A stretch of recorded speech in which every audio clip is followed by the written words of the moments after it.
Hey guys, Andrew here, the After Work Garage. I just wanted to give you a quick preview of things to come in the next several weeks. I picked up 4 outboard motors online. They came as a package deal and just for a really good price. They're old outboards that I don't think any of them run, but I'm going to go through them, make a few videos on diagnosing problems, taking some of them apart, and the steps to take to get them back on the water. So let's take a look at what we got.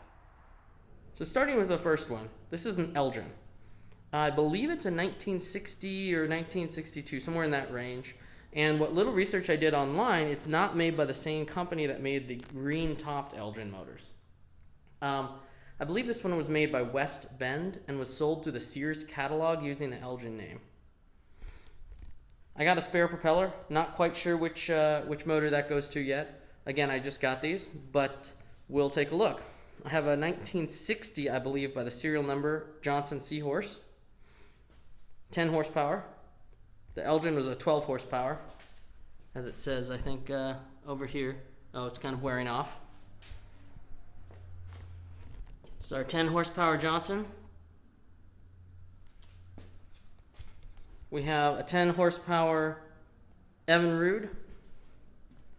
This is looks like the Sport Twin Evinrude. I believe this is a 1966, if I remember correctly from looking up the serial numbers on it.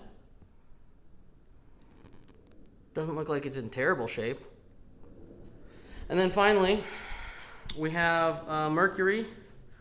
This has the Thunderbolt ignition, and it's a 40 horse, 2-cylinder. It's a controlled motor. Doesn't have the controls with it, so it's meant to be driven from a console. So the steering linkage is here. And I believe the cables would go in here. Fuel line. So we'll see, and we'll get into that as well.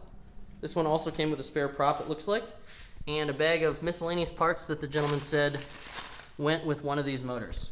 So that's a good sign. Also, he was very insistent that I take a spare block to this 40 horse Merc. Not totally sure why he had this, if it was a replacement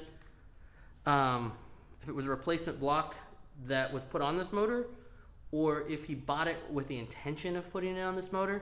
So we might run into some interesting things when we start taking it apart.